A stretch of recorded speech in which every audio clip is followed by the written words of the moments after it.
Iran के शाह ने 1971 में एक आलीशान पार्टी मनाने का ऐलान किया।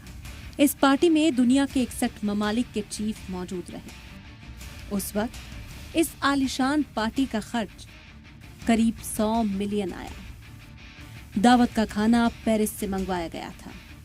ये वो दौर था जब ईरान में बेरोजगारी उरूज पर थी, लोग भूख से मर रहे थे। ये पार्टी ईरान के शाह के गले की फांस बन गई।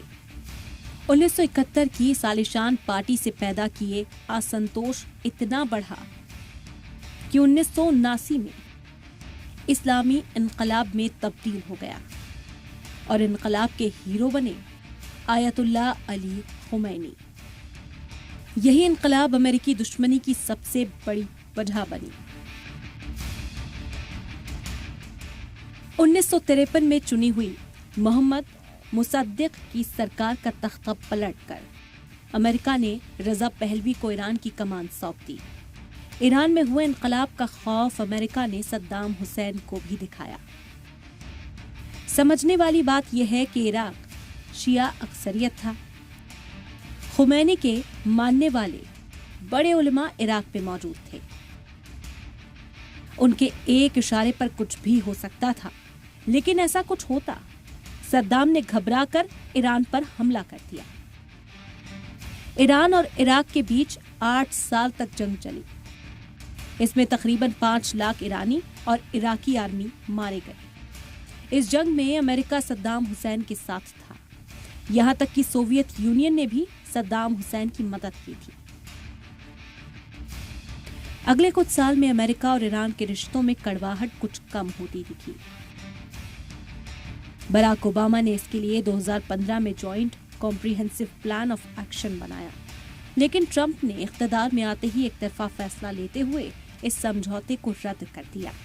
साथ ही ईरान पर कई नई पाबंदियां भी लगा दी गई। ट्रंप ने न सिर्फ ईरान पर पाबंदी लगाई, बल्कि दुनिया के ममालिक को धमकी देते हुए कहा कि जो भी इस मुल्क के साथ कारोबार करेगा वो अमेरिका से कारोबारी रिश्ते नहीं रख पाएगा। इससे अमेरिका और यूरोप के बीच भी कंट्रोवर्सी सामने आ गई। ईरान के सामने इस वक्त बड़ा चैलेंज जरूर है, लेकिन ईरानी हुकूमत ने जो जवाब दिया है वो लाजवाब है। एहतजाजियों के खिलाफ कड़ी कार्रवाई की गई है और इंटरनेट लगभग पूरी तरह से बंद कर दिया गया है। सिक्योरिटी का ये पैमाना पहले के किसी भी तहरीक में नहीं देखा गया था। जो सड़कें हाल ही में इक़्तिदार के खिलाफ गुस्से की गूंज से भरी रहती थीं, वो अब धीरे धीरे शांत हो रही हैं। दुनिया भर में अमेरिका और ईरान जंग की चर्चा है। हर पल ये खदशा बना हुआ है कि दोनों मुल्क एक दूसरे के खिलाफ जवाबी कार्रवाई में क्या कदम उठाते हैं। एक तरफ दुनिया का सबसे ताकतवर मुल्क कहे जाने वाला अमेरिका है, तो दूसरी तरफ ईरान को भी कम समझना भूल साबित होगी। ईरान ने 1989 में अमेरिका के साथ जो किया, उसकी याद से आज भी अमेरिकी सिहर जाते हैं। अमेरिका और ईरान में 1989 में क्या हुआ था, इस रिपोर्ट में देखिए। 1979 में दुनिया का सबसे ताकतवर मुल्क पूरे 444 दिनों तक ईरान के चंगुल में छटपटाता रहा था। अमेरिका ने अपनी पूरी ताकत से लेकर स्ट्रैटेजी और डिप्लोमेसी सब आजमा ली। यूनाइटेड नेशन से अमन की तजवीज भिजवाई गई। ईरान की हिमायत करने वाले ममालिक से समझौते करवाने की कोशिश करवाई, लेकिन सारी कोशिशें बेकार रह गईं। ईरान ने 1979 में अमेरिकी सरकार और वहां की आर्मी की नाक रगड़वा दी थी।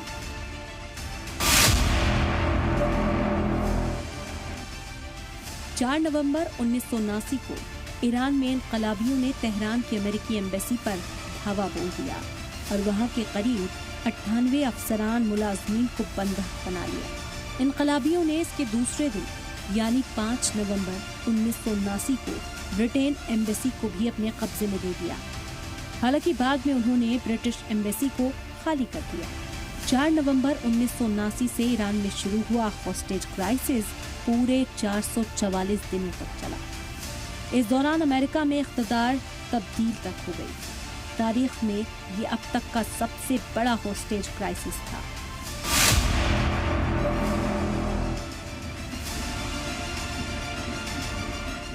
उस वक्त के अमेरिकी प्रेसिडेंट जिमी कार्टर ने ईरान के होस्टेज क्राइसिस को खत्म करने की तमाम कोशिशें की, लेकिन वो कामयाब नहीं हो पाए। जिमी कार्टर ने ईरान से तेल का इंपोर्ट करना बंद कर दिया। कार्टर के हुक्म पर अमेरिका में ईरान की सारी जायदादें जब्त कर ली गई। अमेरिका में ईरान के सारे 183 डिप्लोमेट्स को हटा दिया गया। यहाँ तक कि यूएन की सिक्योरिटी काउंसिल ने 31 दिसंबर 1979 को एक तजवीज पास की। इसमें ईरान को 7 जनवरी तक की मोहलत दी गई कि वो अमेरिकी बंधकों को छोड़ दे, वरना उस पर कई और तरह की पाबंदी लगाई जाएंगी। लेकिन ईरान बंधकों को छोड़ने पर राजी नहीं हुआ।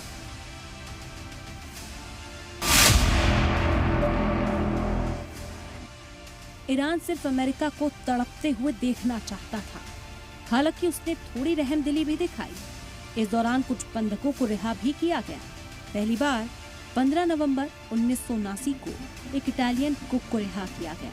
इसके बाद 17 नवंबर 1979 को आयतुल्लाह अली खुमैनी ने कहा कि बंधकों में से सभी खवातीन, बच्चों और ब्लैक अमेरिकन होस्टेजेस को रिहा कर दिया जाए, अगर वो जासूसी के मुल्जिम नहीं हो तो।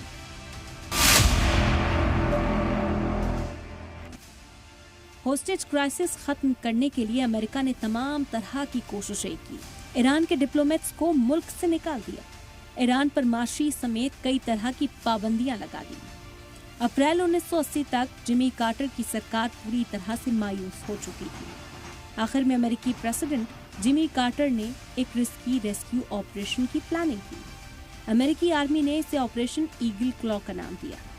इस प्लान के मुताबिक अमेरिकी एयरफोर्स के दस्तों को एम्बेसी के कंपाउंड में उतारा जाना था और वहां से अमेरिकी आर्मी के जाबाज बंधकों को छुड़ाकर ले जाना था। लेकिन जिस दिन उस ऑपरेशन को अंजाम देना था, रेगिस्तान में भयानक आंधी तूफान उठा।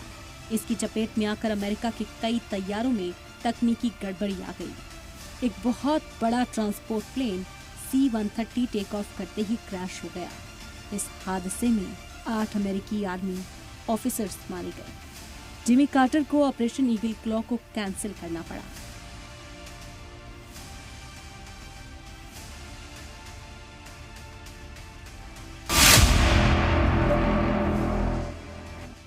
बारह सितंबर 1980 को ईरान के supreme leader Ayatollah Ali Khomeini ने कुछ शर्तों के साथ बंधकों की रिहाई कबूल की। 2 नवंबर 1980 को अमेरिकी पार्लियामेंट ने होस्टेज क्राइसिस को खत्म करने के लिए खुमैनी की शर्तों को मानने की तजवीज को मंजूर कर दिया।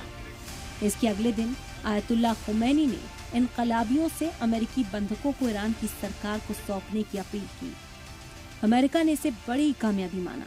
रोनाल्ड रीगल के अमेरिका के प्रेसिडेंट बनने के बाद 20 जनवरी 1981 को पूरे 444 दिन के बाद अमेरिकी बंधकों को ईरान ने छोड़ा।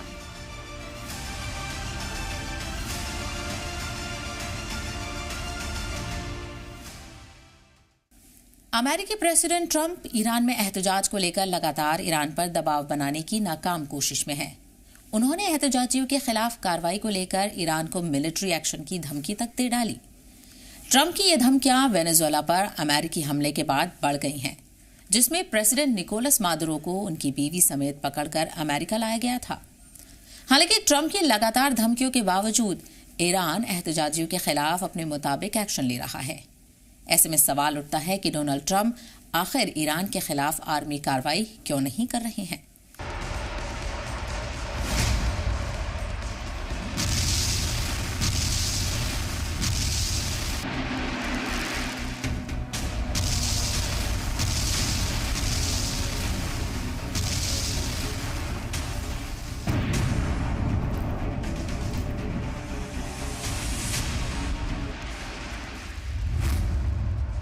ईरान के नजदीक अमेरिकी आर्मी तैनात थी कमजोर। ट्रंप लगातार ईरान के खिलाफ बयानबाजी कर रहे हैं।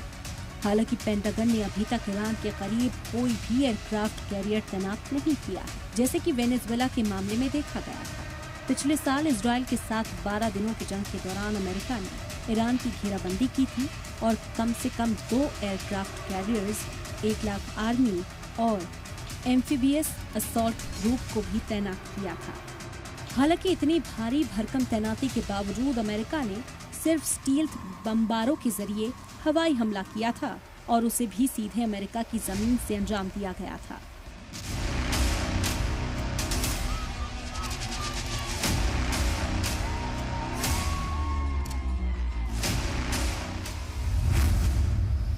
अमेरिका के गल्फ इत्तेहादी तैयार नहीं। अमेरिका के गल्फ इत्तेहादी मुल्क भी ईरान के खिलाफ हमले को लेकर नाराज हैं। ट्रंप की फॉरेन पॉलिसी से उन्हें भी डर है कि कहीं मुश्किल के वक्त अमेरिका उन्हें अकेला ना छोड़ दे। इनमें जॉर्डन, सऊदी अरब, यूएई, कतर और मिस्र जैसे मुल्क शामिल हैं। हालांकि इन ममालिक की आवाम भी ये नहीं चाहती कि अमेरिका उनका इस्तेमाल ईरान पर हमला करने के लिए करे। ऐसे में ये मुल्क अपने अवाम की मुखालफत से बचने के लिए अमेरिका से कन्नी काट रहे हैं और ईरान के खिलाफ हमले को लेकर उदासीन बने हुए हैं।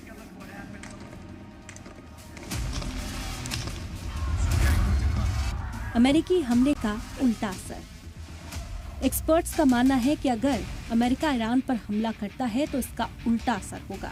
यह हमला supreme leader Ayatollah Ali Khamenei और ईरानी सरकार को घरेलू हिमायत जुटाने, अंदरूनी एहतजाज को गैर कानूनी ठहराने और बाहरी खतरे के खिलाफ इलाकाई इत्तेहाद को मजबूत करने में मदद करेगा।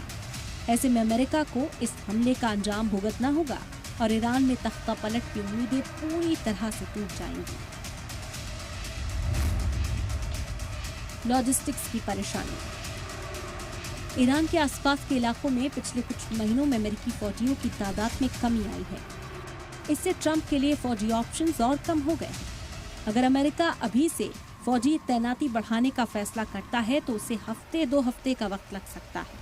इतने दिनों में ईरान एहतजाज को बिल्कुल दबा सकता है, जिसके बाद हमला करने का कोई मतलब नहीं बचेगा।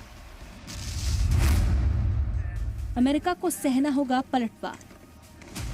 ईरान ने भी खबरदार किया है कि अगर हमला हुआ तो वो भी इस इलाके में मौजूदा अमेरिकी आर्मी ठिकानों को निशाना बनाएगा। ईरान के अहम लॉन्च साइट पहाड़ों में छिपे हुए हैं। ईरान इन्हें बड़े पैमाने पर तरक्की कह रहा है। द गार्जियन की एक रिपोर्ट के मुताबिक ईरान के पास लगभग 2000 बैलिस्टिक मिसाइलें हैं, जो अगर बड़ी तादाद में लॉन्च की जाएं तो अमेरिका और इजराइल दोनों के लिए खतरा बढ़ सकता है।